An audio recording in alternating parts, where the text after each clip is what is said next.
मसीह नाम से आप सभी को अभिवादन। So delighted to be in God's presence even in the last month of the year. और जो है बहुत ही उत्साहित हैं इस साल के आखिरी महीने में परमेश्वर की उपस्थिति में हम आए हैं। And whoever wants to participate, if you want to give any special numbers or any program on the Christmas day, please inform me in advance. और यदि आप क्रिसमस के प्रोग्राम में कोई विशेष कार्यक्रम या गीत या कुछ भी आप करना चाहते हैं तो पहले से आप बता दें, आपके लिए कार्यक्रम को अरेंज किया जाए। And before the message, just I want to share some important things. और मैं संदेश देने से पहले कुछ मुख्य बातें आपके साथ बांटना चाहता हूं। And I was in a prayer meeting led by some people from Jerusalem. और मैं एक प्रार्थना सभा में था और उसकी अगुवाई जो है यरूशलेम से वो हो रही थी। And the people from all different countries of the world were participating. और अलग-अलग राष्ट्रों से कई लोग उसमें सम्मिलित थे। And there was one Iranian Muslim convert who was sharing about his testimony or about Iran.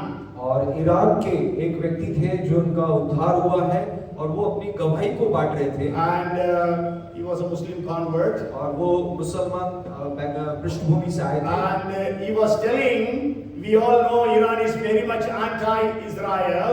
और हम सब जानते हैं ईरानी लोग जो है वो जो है इजराइल के विरोधी होते हैं। But then he was telling 90%, 98% of Iranians are pro-Israel. और वो ये कह रहे थे कि 98% लोग जो है वो इजराइल के सहमत में हैं। And the regime or the rulership is anti-Israel. और जो शासन चला रहे हैं वो जो है वो इजराइल के विरोध में है। And there are 75,000 mosques in Israel. और Sorry, in Iran. ईरान में जो है 75,000 जो है मस्जिदें हैं।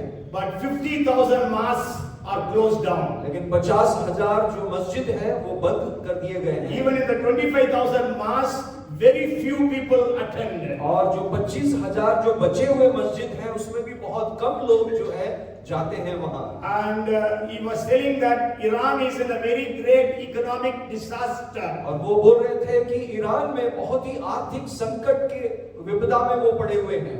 Few years back, $1 was 700 riyals. और कुछ साल पहले जो है $1 की कीमत जो है 700 रियाल थी। Okay, but today you know what it is? आपको बताएं आज की परिस्थिति क्या है? $1 is 42,000 riyals. $1 जो है 42,000 रियाल हो गया है। Okay, this is how this regime has brought down the economy of the nation. और जो ईरान में शासन करने वाले लोगों ने जो ईरान की जो आर्थिक परिस्थिति है वो इतना गिरा दिया है। So from 1st of December they have started 120 days of prayer. तो पहले दिसंबर से उन लोगों ने विश्वासियों ने जो है प्रार्थना करना शुरू किया 120 दिन के लिए। It will end on May 31st. और वो मई महीने के 31 March 31st. मार्च जो है 31 को खत्म होगा। So let us also pray for Iran that God would bless Iran. और हम भी उनके साथ मिलकर ईरान के लिए प्रार्थना करें ताकि परमेश्वर ईरान में आशीष ढूंढे। And even there is another big preacher. He was a staunch Muslim, but he accepted Jesus, and he's having online Bible classes in Iran. और एक और जो है ऐसे ही बहुत ही कट्टरवादी मुस्लिम थे जो ईरान में जो विश्वास में आए और अभी वो जो है अपने ऑनलाइन बाइबल स्टडी चलाते हैं। And he is saying that very soon Iran will become a Christian country. और वो ये बोल रहे थे कि ईरान बहुत ही जल्दी एक मसीही राष्ट्र बन जाएगा। You may also remember me telling that the fastest growing means the church growth. The fastest church growth in the world is in Iran. और मैंने पहले भी ये बात आप लोगों को बताया था कि दुनिया में जो है सबसे ज्यादा तेजी से जो कलीसिया में जो बढ़ोतरी हो रही है वो ईरान राष्ट्र में हो रहा है। And one more report I want to give you. और एक और रिपोर्ट मैं देना चाहता हूँ। This is about Jesus film. ये यीशु मसीह के ऊपर जो फिल्म बनी है उसके बारे में। Actually it is of Campus Crusade. ये कैंपस क्रूसेड जो संस्था है उन्होंने बनाई I थी। received a message says all around the world 130 crores 1.3 billion people have watched the Jesus movie. और मैंने ऐसे आंकड़े पाए हैं कि 130 करोड़ लोग जो है उन लोगों ने यीशु मसीह की ये जो फिल्म है वो देखी है। So because of that, there have been many churches established, thousands and thousands, maybe lakhs of people have accepted Jesus. और ये जो फिल्म देखने की वजह से हजारों हजारों लोगों ने यीशु मसीह को ग्रहण किया और कई सैकड़ों कलीसियाएं स्थापित हुई हैं, उसके बारे में मैं बताऊंगा। So let us continue to pray for all these different ministries. तो ये अलग अलग प्रकार की जो सेवकाइयां हैं उनके लिए लगातार हम प्रार्थना करें। Amen. Hallelujah. Amen. Today I want to share with you about the Holy Spirit. आज मैं पवित्र आत्मा के विषय में मैं बांटना चाहता The हूँ। Bible says the Holy Spirit, Jesus said, the Holy Spirit is our helper. और बाइबल ये बताती है, यीशु ने भी ये बताया कि पवित्र आत्मा हमारे लिए एक सहायक है। Maybe we can read that verse from the book of John chapter 16 and verse 7. और हम उसको पढ़ सकते हैं, यूहन्ना 16 के 7 आयत में हम देख सकते हैं। Holy Spirit is your helper to help you in, nevertheless I tell you the truth, it is to your advantage that I go away. For if I do not go away, a helper will not come to you, but if I depart, I will send him to you. तो भी मैं तुमसे सच कहता हूँ कि मेरा जाना तुम्हारे लिए अच्छा है, क्योंकि यदि मैं ना जाऊँ तो वह सहायक तुम्हारे पास ना आएगा, परंतु यदि मैं जाऊँगा तो उसे तुम्हारे पास भेजूंगा। Yes, सहायक, helper. So Holy Spirit is addressed as helper by Jesus himself. तो पवित्र आत्मा को सहायक के रूप से बताया है, यीशु मसीह ने स्वयं इस बात को जो है संबोधन किया है। Even you can read John 14 and verse 26. यदि आप यूहन्ना 14 का 26 पढ़े And also John 15 and verse 26. और यूहन्ना 15 का 26 भी अगर आप पढ़े, These verses also speak about the Holy Spirit as our helper. ये दोनों आयतें भी जो है वो पवित्र आत्मा के विषय में वो हमारा सहायक है करके बताता I है। will just share with you, there are 7 points I have got, but don't know about the timing. So, how the Holy Spirit helps you and me, how he helps it. और मैं आपके सामने 7 बिंदुएं बताना चाहता हूं कि किस प्रकार से पवित्र आत्मा हम सबकी मदद सहायता करता है। You know, the Greek word is parakletos. और यूनानी में जो शब्द है वो पैराक्लिटोस बोलते It हैं has got different meanings. और उसके अलग-अलग अर्थ होते हैं। But then I just want to share that point of the Holy Spirit being our helper. और मैं उसमें से एक भाग ये बोलना चाहता हूं कि पवित्र आत्मा हमारा सहायक है, उस बिंदु को मैं ज्यादा बोलना चाहता हूं। The Bible says the Lord is our helper. और बाइबल बताती है परमेश्वर प्रभु है जो हमारा सहायक The है। Bible says in 121st Psalm, our help comes from the Lord, the maker of heaven and earth. और भजन 121 में हम पढ़ते हैं कि हमारी सहायता परमेश्वर की ओर से है, आती है जिसने आकाश और पृथ्वी को बनाया है। So today you may be in need of help. और आज आपको किसी की मदद की जरूरत होगी, So you call upon the Holy Spirit आप पवित्र आत्मा को बुलाएं and he will come and help you. और वो आएगा और आपकी सहायता I will करेगा। just share with you how the Holy Spirit helps. आज मैं आपको ये बताऊंगा कि कैसे पवित्र आत्मा सहायता करता है। The first thing is, पहली बात ये the है, Holy Spirit helps us to produce Christ-like character. और पहली बात ये हमें सीखना है कि पवित्र आत्मा हमारे अंदर कार्यरत होकर हमारे अंदर से यीशु मसीह के स्वभाव को, चरित्र को वो जो है बनाता है। He helps us so that we'll become more and more like Jesus. और पवित्र आत्मा हमारी ऐसी सहायता करता है कि हम और ज्यादा यीशु के समान हो जाएं। Okay, one way is he helps us to produce the fruit. और एक तरीका इस प्रकार से है कि हमारे अंदर से आत्मा का फल प्रकट हो। Okay, you know the fruit of the Holy Spirit is. आत्मा का फल, Okay, it is in singular fruit, one fruit, but there are 9 flavors that are written there. और जो है एक फल है लेकिन 9 स्वाद उसके हम देख पाते हैं। Okay, in one fruit you are having 9 different flavors. और एक ही फल के अंदर 9 ऐसी अलग बातें जो स्वाद के रूप से आप चखते हैं। So we will read that verse from the book of Galatians chapter 5 verses 22 and 23. और हम उसे पढ़ेंगे गलातियों की पत्री से 5 अध्याय उसकी 22 और 23वीं आयत से। But the fruit of the Spirit is love, joy, peace, long-suffering, kindness, goodness, faithfulness, gentleness, self-control. Against such there is no law.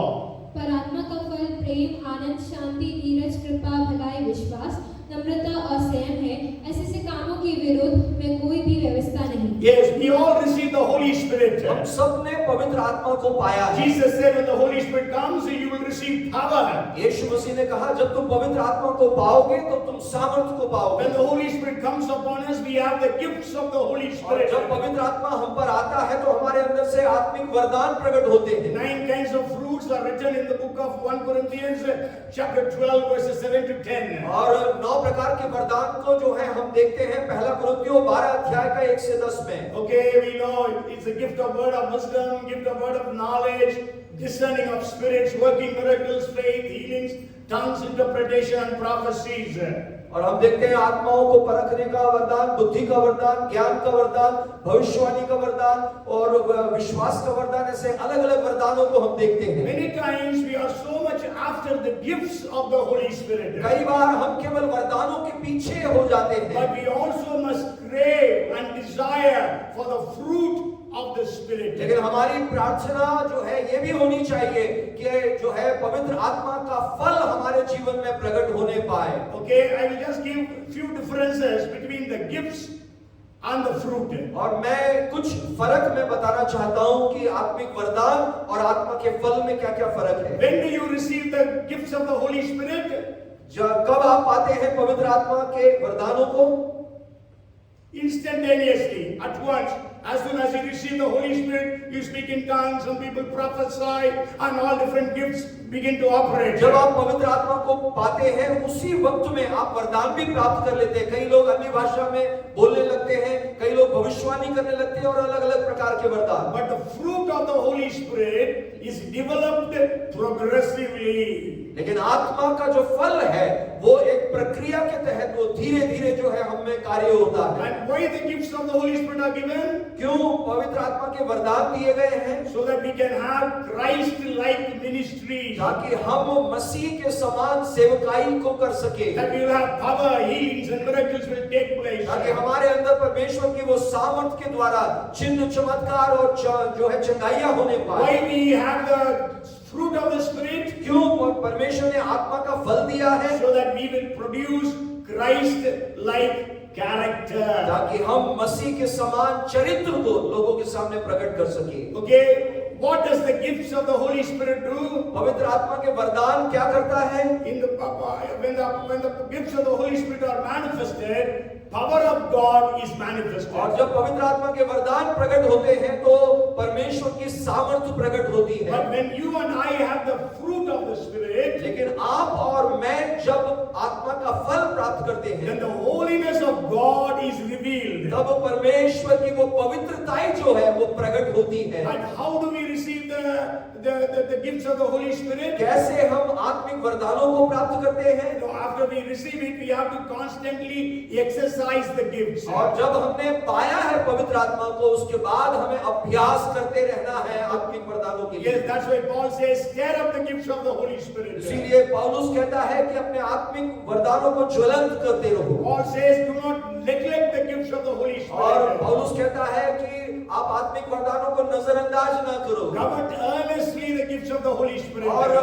नए-नए वरदानों की धुन में तुम लगे रहो। Pray for the gifts. और आत्मिक वरदानों के लिए प्रार्थना करो। He said, whoever is speaking in tongues, let him pray that he would interpret also. और वो इस प्रकार से पौलुस कहता है कि जो लोग अन्य भाषा में प्रार्थना करते हैं वो ये प्रार्थना करें कि अन्य भाषा का व्याख्यान भी कर सके। And how the fruit of the Spirit is produced? कैसे आत्मा का फल हमारे अंदर प्रकट होता है? By our continued cooperation with the Holy Spirit. जब हम पवित्र आत्मा के साथ लगातार सहभागिता में चलते हैं। So the Holy Spirit helps us to produce Christ-like character. तो पवित्र आत्मा हमारे अंदर कार्य करके हमारे अंदर से मसीह के समान चरित्र को प्रकट करता है। And one is by producing the fruit of the Holy और Spirit. एक है वो आत्मा का फल हमारे जीवन से प्रकट And करता the है। second is by sanctifying us. और दूसरा क्या है वो हमें और शुद्धिकरण या पवित्रीकरण करता If रहता you है। read 2 Thessalonians chapter 2 and verse 13, यदि आप दूसरा थिस्सलुनीकियों दूसरा अध्याय उसकी 13 आयत को पढ़ेंगे। it says, but we are bound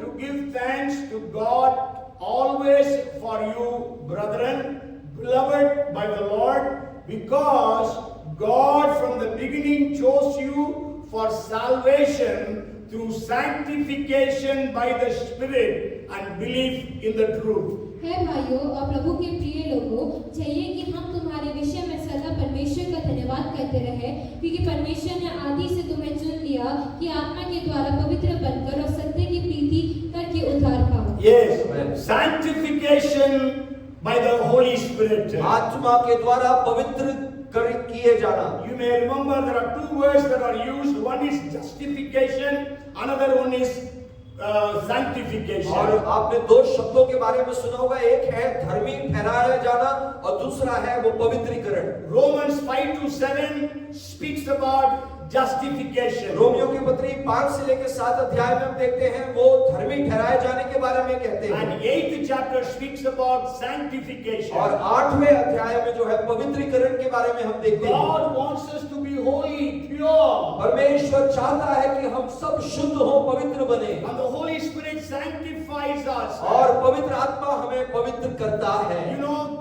justification is instantaneous. आपको मैं बताऊं, धर्मी बनाया जाना वो तुरंत होता है। But then sanctification is a process. लेकिन पवित्रीकरण एक प्रक्रिया है, उसमें समय लगता And है। the third thing is, और तीसरी बात है, in making us, to produce in us the Christ-like character, the Holy Spirit does the third thing. और पवित्र आत्मा मसीह के समान चरित्र निर्माण करने में जो तीसरी बात करता है वो ये है। And if you read Ephesians chapter 3 and verse 16, और इफिसियों 3 के 16 में हम पढ़ते हैं that he would grant you according to the riches of his glory to be strengthened with the might through his spirit in the inner man. कि वह अपनी महिमा के धन के अनुसार तुम्हें ये दान दे कि तुम उसके आत्मा से अपने भीतरी मनुष्यत्व में सामर्थ पाकर बलवंत होते जाओ। Yes, strengthened with the might through his spirit in the inner man. और तीसरी बात वो ये है कि वो पवित्र आत्मा हमें जो है हमारे भीतरी मनुष्य को वो सामर्थी बनाता है। We are so much focused on our outer man. हम ज्यादा अपने बाहरी मनुष्य को हम महत्व देते हैं। Okay, we stand before the mirror doing so many things. हम आईने के सामने खड़े होकर कई समय बिताते हैं।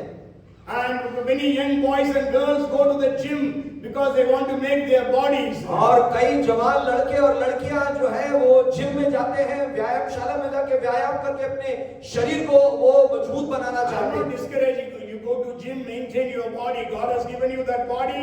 Let that body be maintained. और मैं किसी को निरुत्साहित नहीं कर रहा हूँ, आपको जो शरीर दिया है आप उसकी अच्छी देखभाल करें, जरूर आप जाएं। Okay, I also have maintained my body. Though I didn't go to gym and all, but then I was a sports person, so I used to run so much. So even now I know my health, my body is strong. और मैं भी अपने जो है पहले मैं भी जो है खेला करता था, इस वजह से मैंने भी अपने शरीर का ध्यान रखा है और मैं भी उस बात को मैं जोर देता हूँ कि सबको अपना शरीर का ख्याल रखना चाहिए। And also we have to be caring for our inner man. लेकिन हम सबको हमारे भीतरी मनुष्य को भी देखभाल करना जरूरी How है। much of time are we spending every day to strengthen our inner man? हमें ये पूछना है कितना समय मैं अपने भीतरी मनुष्य को मजबूत करने के लिए मैं बिताता हूँ। We can strengthen our inner man through prayer, through reading the word of God. हम भीतरी मनुष्य को कैसे मजबूत कर सकते हैं? प्रार्थना के द्वारा और वचन के अध्ययन के द्वारा। So the Holy Spirit is our तो helper, पवित्र आत्मा हमारा सहायक है and he helps you and me to produce Christ-like character. और पवित्र आत्मा हम सब के अंदर से कार्यरत होकर हमें मसीह के समान चरित्र को निर्माण करता And है। he does three things in that. और उसमें 3 बातें वो करता He है। gives us the fruit of the Spirit. वो हमें आत्मा का फल देता है, He sanctifies us. वो हमें पवित्र करता है And he strengthens our inner और वो man. हमारे भीतरी मनुष्य को मजबूत करता है। Okay, and then the second thing, how the Holy Spirit helps us. और दूसरी बात जो है कैसे पवित्र आत्मा हमारी मदद करता है। The Holy Spirit helps us in our worship. पवित्र आत्मा हमें आराधना करने में मदद करता If है। you read Ephesians chapter 5 verses 18 to 20, अगर आप इफिसियों की पत्री 5 अध्याय उसका 18 से लेकर 20 तक पढ़ेंगे, it says, and do not be drunk with wine in which is dissipation, but be filled with the Spirit, speaking to one another in psalms and hymns and spiritual songs, singing and making melody in your heart to the Lord, giving thanks always for all things to God the Father in the name of our Lord Jesus Christ, submitting one another in the fear of God. 18 to 21.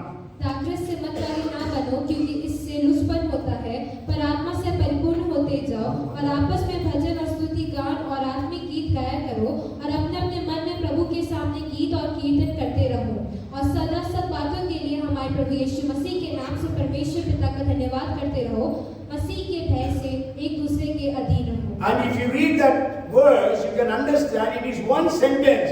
It is not 18th verse is one sentence. From 19 it is a different sentence. No, it is a continuous sentence. In English, I didn't look into Hindi, and in Greek it is one sentence. और अगर आप इस वचन को देखेंगे 18 से लेके 21 तक जो है यूनानी जो भाषा में जो बाइबल में जो दिया गया है वो एक ही वाक्य है। वो ऐसा नहीं है कि 18 आयत जो है अलग एक वाक्य है और 19 अलग, ऐसा नहीं है। 18 से लेके 21 तक एक ही वाक्य में बताया गया है। So Paul is saying, "Be not be drunk with wine; it will create dissipation or lasciviousness, immoral activity." और पौलुस इस बात को बता रहा है कि तुम जो है दाखरस से मतवाले ना बनो, क्योंकि उससे लुचपन होता है, वो कहता है। Okay, but then he says the Hindi translation is right according to Greek, but being filled with the Holy Spirit. और हिंदी का जो अनुवाद है बहुत अच्छे तरीके से यूनानी से किया गया है और जो है उसके आगे क्या बताया है, परंतु तुम जो है आत्मा से परिपूर्ण होते जाओ। Yes, in English it says be filled with the Holy Spirit, but then Hindi and Greek is being filled with the Holy Spirit. और हिंदी और यूनानी में बहुत अच्छे से दिया गया है, परंतु तुम आत्मा से परिपूर्ण होते जाओ करके दिया। Okay, so once you are filled with the Holy Spirit, how the Holy Spirit helps you? और एक बार जब आप आत्मा में भर गए हैं तो कैसे पवित्र आत्मा आपकी मदद करता है? So you will be able to speak to one another in psalms, hymns and spiritual songs. और आप जो है गीतों के माध्यम से एक दूसरे से बात करेंगे, आप भजन के द्वारा या आत्मिक गीतों के द्वारा आप जो है बात करेंगे। You know there are three kinds of songs that is written here. और यहाँ पर 3 प्रकार के गीत के बारे में बताया है। Those who are leading worship I have already shared, maybe again I will share. So in our worship we must have these different kinds of songs. और जो आराधना करते हैं मैंने पहले भी उनको बताया है, और हम अपनी आराधना में हमें ऐसे बातों को ध्यान में रखना है। ये तीनों प्रकार के गीत हमें गाने हैं। Actually there are 5 kinds of songs when we study the scriptures, and 3 are given here. और 5 प्रकार के गीत होते हैं, लेकिन यहाँ पर जो है 3 प्रकार ही बताए हैं। He says psalms, hymns and spiritual songs. और यहाँ भजन, गीत और आत्मिक गीत करके बताया है। Okay, psalms are the songs made from the book of Psalms. और भजन जो है वो गीत है जो भजन संहिता की पुस्तक से लिया गया है। You know, there are lots and lots of I will enter his gates with thanksgiving. The Lord is my shepherd. Jehovah Jireh मेरा all. So these are all, we can say, psalms. और हम देखते हैं भजन संहिता में से कई गीत बने हैं, जैसे मैं उसके फाटकों में प्रवेश करूंगा और यहोवा मेरा चरवाहा है, ऐसे कई जो है गीत उसके अंदर से लिए गए हैं। Bless the Lord, O my soul. और हे मेरे मन तू यहोवा को धन्य कह। And then it speaks about hymns. उसके बाद गीतों के बारे में बताया है। Okay, hymns are such songs that have been written. You know, every hymn has got a history behind its making. हर एक गीत के पीछे एक इतिहास है, एक गवाही है, उसके पीछे वो गीत आने की द्वारा। Hymns के लिए क्या लिखा है हिंदी में? Hymns? स्तुति गान. Okay, so hymns. So I used to tell you earlier, the worship leaders should sing at least one hymn. Hymns are the old songs.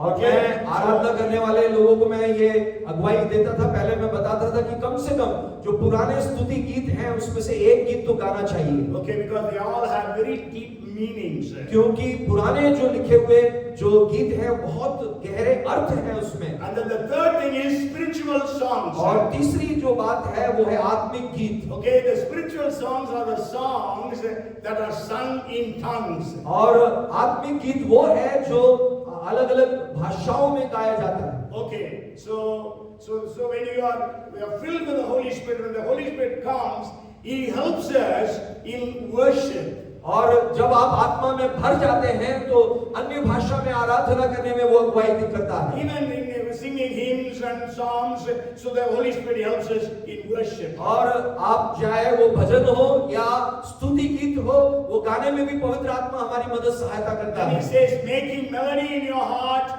और वो इस प्रकार से लिखा है कि हमें अपने हृदय में आनंदित होना है And then giving thanks always. और परमेश्वर को निरंतर धन्यवाद देते रहना है। So the Holy Spirit will help us in worshiping God in the way that is pleasing to Him. तो पवित्र आत्मा हमारी मदद सहायता करता है ताकि हम परमेश्वर की आराधना करें उस प्रकार से जैसे परमेश्वर प्रसन्न होता है। See, we all worship God. हम सब परमेश्वर की आराधना करते हैं, But then we also we don't know exactly whether that worship was accepted by God. लेकिन हम ये नहीं जानते हैं कि हमारी आराधना को परमेश्वर ने कबूल किया है या नहीं। Cain also worshipped God, कायन ने भी जो है आराधना दिया था, but then God rejected his worship. लेकिन परमेश्वर ने कायन की आराधना भेंट को जो है तिरस्कार किया। Abel worshipped and God accepted it. हाबिल ने आराधना दिया और परमेश्वर ने उसे ग्रहण किया। Noah worshipped. The Bible says God took it. It was a sweet fragrance in the nostrils of God. और जो है नूह ने आराधना दिया और वचन इस प्रकार से कहता है कि परमेश्वर के नथनों में वो एक सुगंधित जो है वो गंध के रूप में था। David worshipped God. David worshipped God. Dawood ने परमेश्वर की आराधना किया Because he was a worshipper, basically, though he was a king, basically he was a worshipper. I always say he wrote ABCD of worship. और जो है दाऊद जो है मूल रूप से देखा जाए तो वो एक अच्छा आराधक था। अगर मैं कई बार ऐसे प्रकार से कहता हूं कि आराधना की एबीसीडी जो है वो दाऊद ने लिखा है।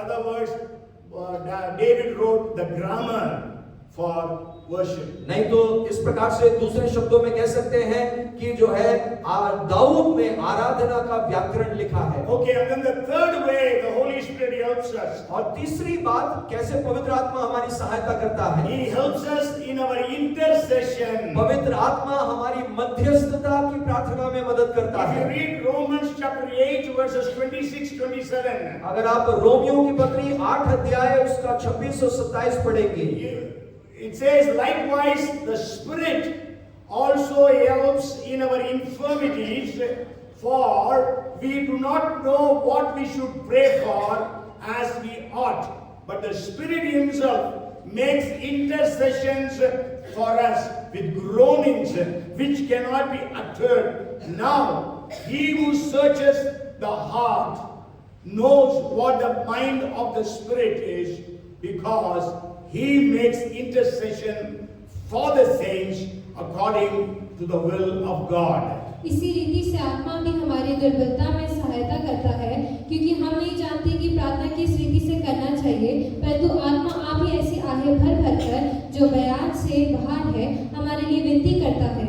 और मनों का जांचने वाला जानता है कि आत्मा की मनसा क्या है, क्योंकि वह पवित्र लोगों के लिए परमेश्वर की इच्छा के अनुसार विनती करता है।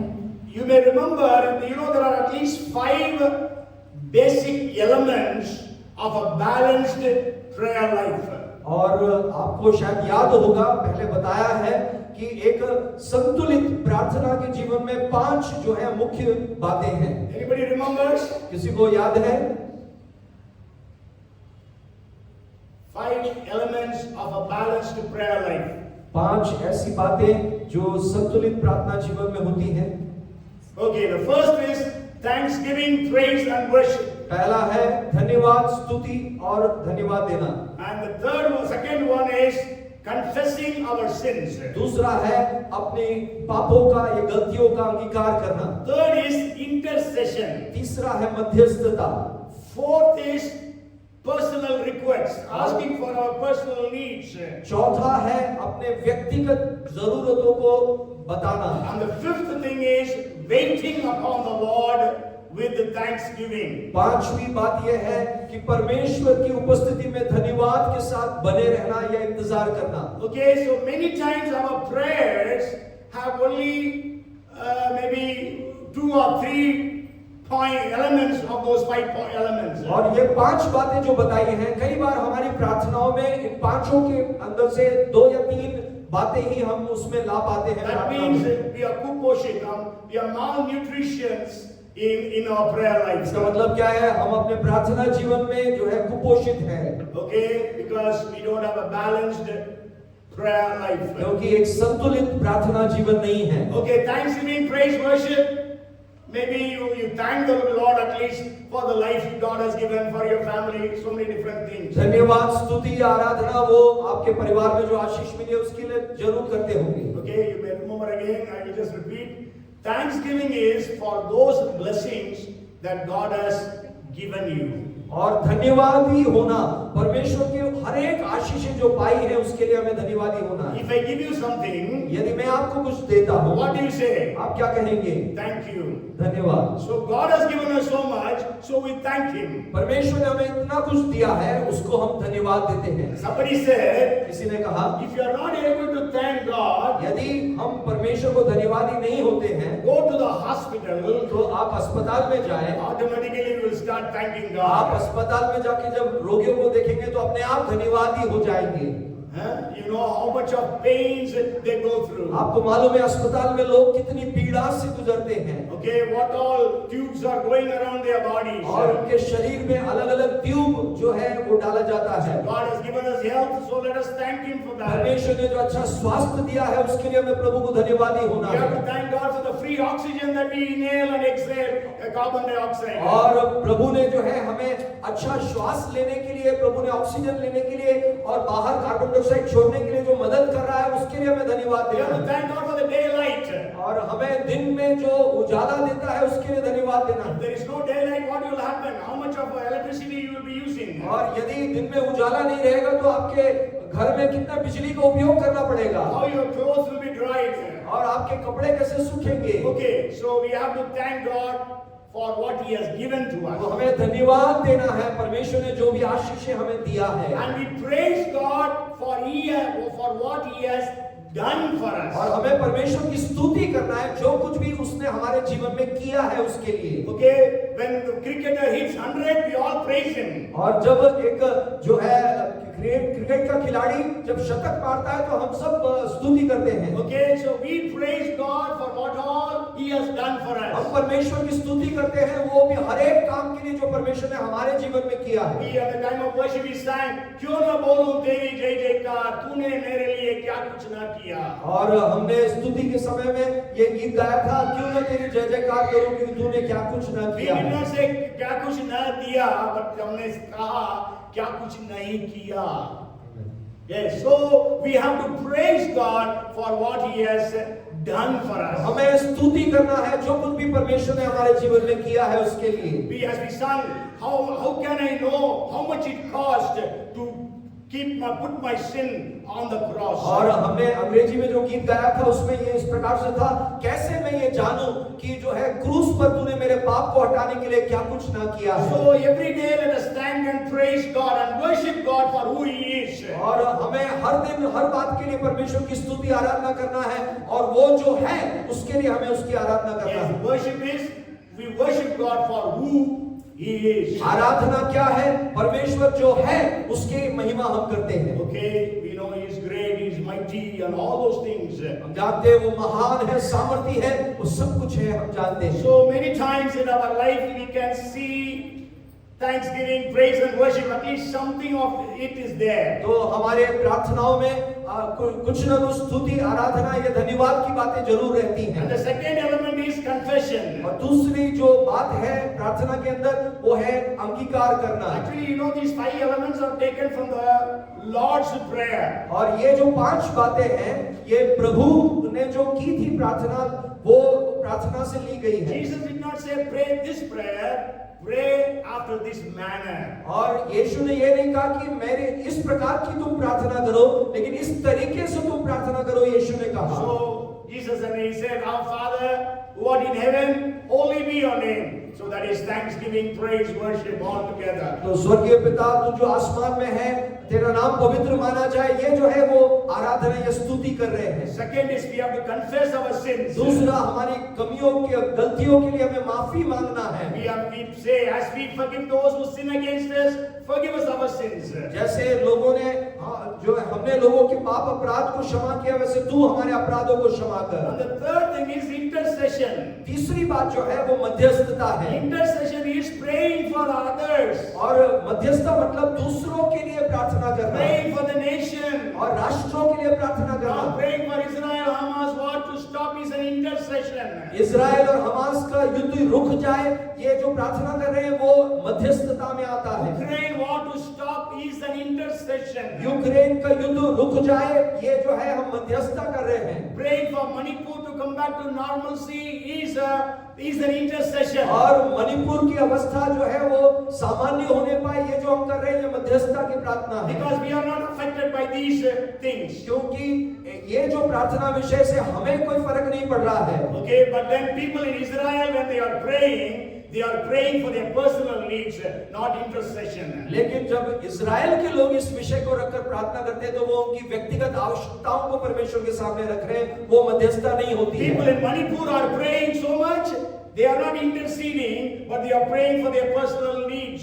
और जो मणिपुर के लोग प्रार्थना करते हैं तो वो उनके लिए व्यक्तिगत आवश्यकताओं को प्रभु के सामने रख रहे हैं, वो मध्यस्थता की प्रार्थना की गिनती में नहीं The आता। Bible speaks about intercession so much. तो बाइबल जो है मध्यस्थता के बारे में बहुत कुछ बताता है। And God says, God wondered that there was no intercessor. और परमेश्वर का वचन इस बात को बताता है कि परमेश्वर ने अचंभा किया कि कोई भी बिछुआई की प्रार्थना या मध्यस्थता करने वाला नहीं था। That's what we read in Isaiah 59:16. You can go home and read. यशायाह 59 का जो है हम देखते हैं 16 में लिखा है। And also we know the very famous verse, Ezekiel chapter 22 and verse 30. और जो है यहेजकेल की पुस्तक 22 अध्याय उसकी 30वीं आयत, That is also speaking about the intercession. वो भी जो है मध्यस्थता या बिछुआई की प्रार्थना के God बारे is में बताता है। saying, I was searching for a man amongst them who will repair the walls and stand in the gap, that I will not be able to destroy the nation, but I found none. परमेश्वर कहता है कि मैंने उन लोगों में ढूंढना चाहा कि कोई भी मध्यस्थता करे, उन लोगों के बीच में बिछुआई करे, मैंने ढूंढा लेकिन किसी को ना पाया।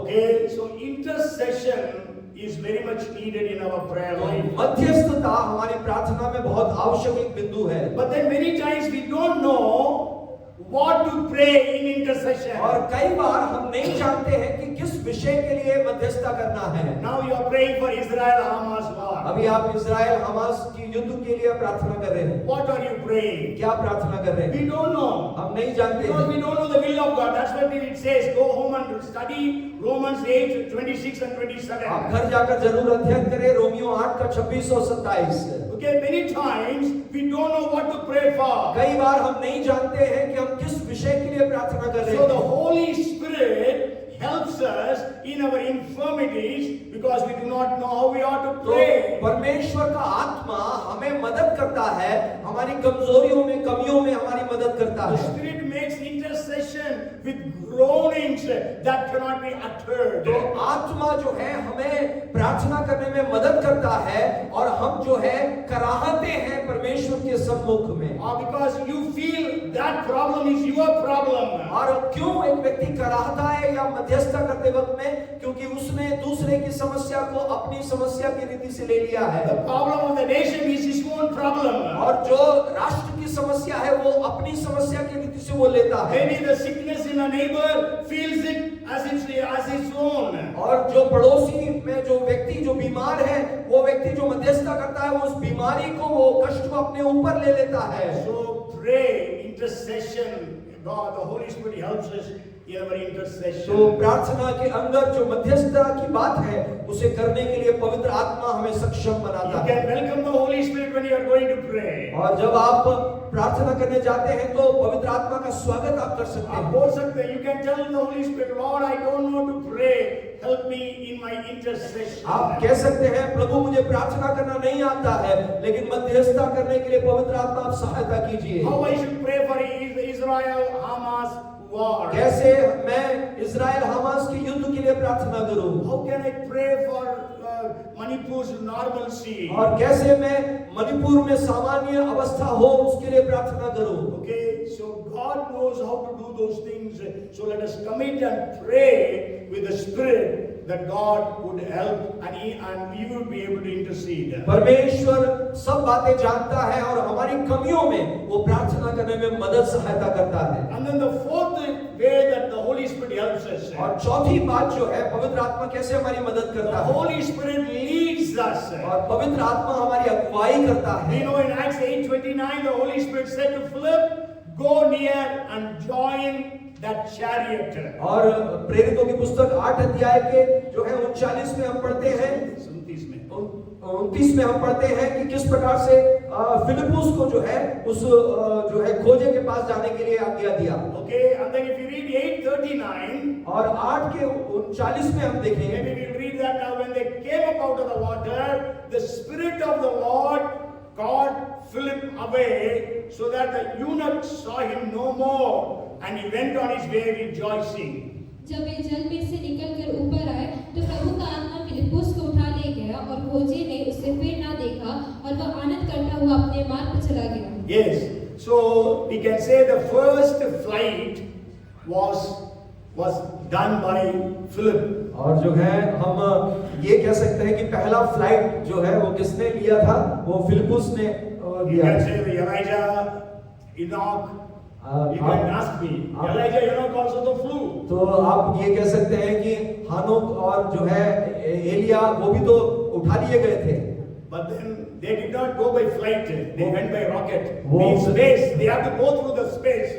So और- flight is not useful for that. और जो है वो फ्लाइट में नहीं गए थे, वो रॉकेट में गए थे क्योंकि उनको जो है अंतरिक्ष को पार करना था। Okay, so the first flight, it was only 40 kilometers flight, not invented by Wright brothers, but it was Holy Spirit. और जो है ये जो फ्लाइट जो आविष्कार राइट ब्रदर्स ने किया, मैं उसकी बात नहीं कर रहा हूँ, केवल 40 किलोमीटर की यात्रा जो है वो ये फिलिपुस ने किया, वो जो है आत्मा की सहायता से। Why did the Holy Spirit take him away? क्यों पवित्र आत्मा ने उसको उठा लिया?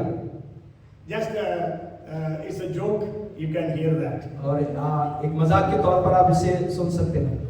You know, to whom did Philip share the gospel? और फिलिपुस ने किसको जो है ये वचन को सुनाया, ये सुसमाचार सुनाया? The finance minister. वहां का आर्थिक मंत्री।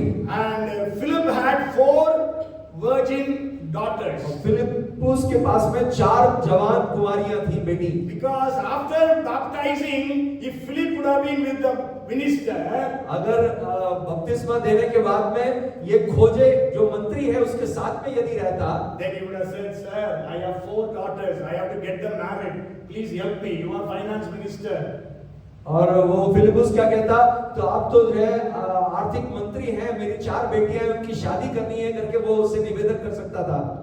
So God did not want to allow that to happen. परमेश्वर वो अनुमति नहीं देना चाहता था फिलिपुस के जीवन में। You know, one film actor accepted Jesus in Tamil Nadu. और तमिलनाडु में एक फिल्म अभिनेता ने जो है वो यीशु को ग्रहण किया। Many pastors went to him for tithe. और बहुत सारे पासवान लोग उसके पास में गए दशमांश लेने के He लिए। went back to the film industry. वो वापस जो है वो फिल्म इंडस्ट्री में चला गया।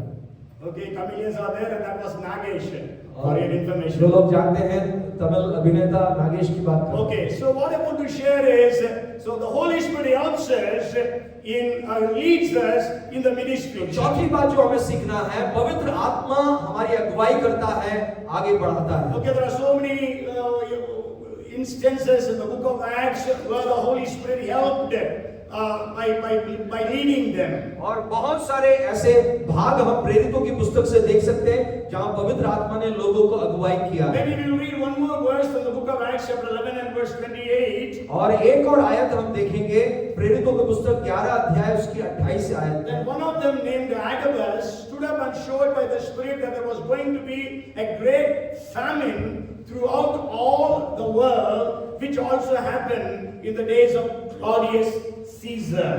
उनमें से अगबुस नामक एक ने खड़े होकर आत्मा की प्रेरणा से यह बताया कि सारे जगत में बड़ा अकाल पड़ेगा। वह अकाल कलौदियुस के समय में पड़ा। Okay, because of this prophecy, ये भविष्यवाणी अगबुस के द्वारा जो हुई इस कारण से the church at Antioch collected funds, Antakya की कलीसिया ने जो है दान उठाया, and then that was taken to Jerusalem believers by Paul and Barnabas. और पौलुस और बरनबास के हाथों से जो है ये दान जो उठाया है उसको यरूशलेम के विश्वासियों तक पहुंचाया। So the Holy Spirit helps us by leading us. तो पवित्र आत्मा हमारी अगुवाई करता है और आगे बढ़ाता है। Okay, then maybe one more thing in that is the Holy Spirit reveals the future also. और एक और बात उसी के अंदर मैं बताना चाहता हूं कि आने वाली बातों को, भविष्यवाणी को जो है पवित्र आत्मा करवाता है। The Holy Spirit leads us about what is going to happen to us. पवित्र आत्मा हमारे जीवन में ये प्रकट करता है, आने वाली बातों की घटनाओं को बताता You है। go home and read Luke chapter 2 verses 26 onwards. और लूका 2:26 से लेकर अगर आप आगे पढ़े तो मालूम पड़ेगा।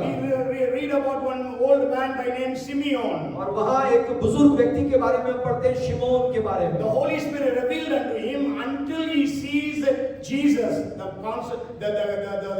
Messiah, he will not die. और पवित्र आत्मा ने शिमोन को प्रकट करके क्या बताया कि जब तक शिमोन जो है मसीहा यीशु को नहीं देखेगा तब तक वो इस संसार से उठा नहीं लिया And जाएगा। when Jesus was brought to Jerusalem temple for dedication, और यीशु को जब समर्पण के लिए यरूशलेम के मंदिर में लाया गया था उस वक्त the में Holy Spirit led Simeon to go to the temple. पवित्र आत्मा ने अगुवाई किया कि जो है शिमोन आराधनालय में जाए या मंदिर में जाए। Even if you read Acts chapter 20 verses 23 and 24, और अगर आप प्रेरितों की पुस्तक 20 अध्याय उसका 23 और 24 पढ़े तो Paul says, in every city the Holy Spirit is telling me that there are only chains and persecution, tribulations in Jerusalem. और पौलुस इस बात को बताता है कि हर एक शहर में पवित्र आत्मा मुझे अगुवाई देता है कि वहां बंधुआई होगी और वहां सताव होगा। Okay, so the first thing is the Holy Spirit helps you and me to produce Christ-like तो character. पहली बात जो मैंने बताया है, पवित्र आत्मा हमारी मदद क्या करता है कि हमारे अंदर कार्य करके मसीह के समान चरित्र का निर्माण करता है। Study about the fruit of the Spirit. और आप आत्मा के फल के बारे में जरूर अध्ययन And He करें। sanctifies us. और वो हमें जो है वो पवित्र करता है। And then also He strengthens our inner man. वो हमारे भीतरी मनुष्य को मजबूत करता The है। second way the Holy Spirit helps us in worship. दूसरी बात जो है पवित्र आत्मा हमें आराधना करने में मदद करता है। Third, the Holy Spirit helps us in intercession. और तीसरी बात पवित्र आत्मा हमें मध्यस्थता करने में मदद करता है। Fourth, the Holy Spirit helps us in leading us. और चौथी बात पवित्र आत्मा हमारी अगुवाई करता है And आगे the बढ़ने। fifth thing is the Holy Spirit helps us to learn the scriptures. Means in other words, He teaches us. पांचवी बात जो है पवित्र आत्मा हमें वचन अध्ययन करने में, मनन करने में वो हमारी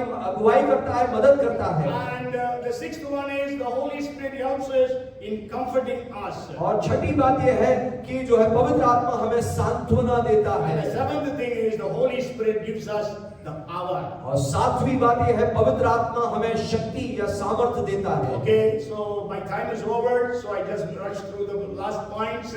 So you study for yourself on these 7 different areas. और मेरे जो है समय हो गया है, इसीलिए मैंने ये सातों बातों को संक्षिप्त में मैंने आपको बताया। आप अपने व्यक्तिगत अध्ययन में इसे आप और सीख सकते You हैं। study about these 7 different areas, how the Holy Spirit helps. और आप ये सातों बातें जो बताई हैं किस प्रकार से पवित्र आत्मा हमारे जीवन में मदद करता है, उसको आप व्यक्तिगत अध्ययन करें। But just don't stop with studying, but experience all those 7 different ways of the Holy Spirit's help. और आप केवल अध्ययन तक ही उसको सीमित ना रखें, आप अध्ययन के साथ साथ अभ्यास भी करें और अपने व्यक्तिगत जीवन में उसको अनुभव करें। So may God give us new experiences in the Holy Spirit. और पवित्र आत्मा हम में से हरेक को नए नए अनुभवों को वो देने पाए पवित्र आत्मा की सहायता से। Because Jesus has given us the Holy Spirit, क्योंकि यीशु मसीह ने हमें पवित्र आत्मा दिया है so that we will be blessed, ताकि हम आशीषित हो जाएं, so that we will be a blessing to our cities and towns and nations. ताकि हम अपने शहर में, अपने नगर में हम एक आशीष का कारण हम बनने पाए। Come, let us pray. आइए हम प्रार्थना Father, we करें। are so grateful to you for the Holy Spirit. पिता, हम आपके प्रति बहुत ही धन्यवादी और कृतज्ञ हैं, आपने हमें पवित्र आत्मा दिया है। And we thank you, Lord, for the scriptures. और धन्यवाद देते हैं जो वचन आपने हमें दिया है। Oh, how the Holy Spirit helps us. किस प्रकार से पवित्र आत्मा हमारी मदद करता है। Lord, help us. Let us have Christ-like character. प्रभु, आप हमारी मदद सहायता कीजिए ताकि हम मसीह के समान चरित्र हमारे अंदर हो सके। Help us in our infirmities. Help us in intercession. प्रभु, हमारी कमियों में, कमजोरियों में तू मदद कर ताकि हम और मध्यस्थता कर सके। Help us in worship. हमें आराधना में तू मदद सहायता कर। Help us in leading us. हमारी अगुवाई करने में तू मदद कर। Comfort us. हमें सांत्वना दे। Teach us. हमें तू शिक्षा दे। And empower us. हमें तू सक्षम बना दे So that we will be mighty witnesses for Jesus. ताकि आपके लिए हम महान गवाह बन सके। Thank you so very much, Lord. धन्यवाद प्रभु, बहुत सारे धन्यवाद। In Jesus' name we pray. यीशु के नाम से प्रार्थना मांगते हैं। Amen. आमीन।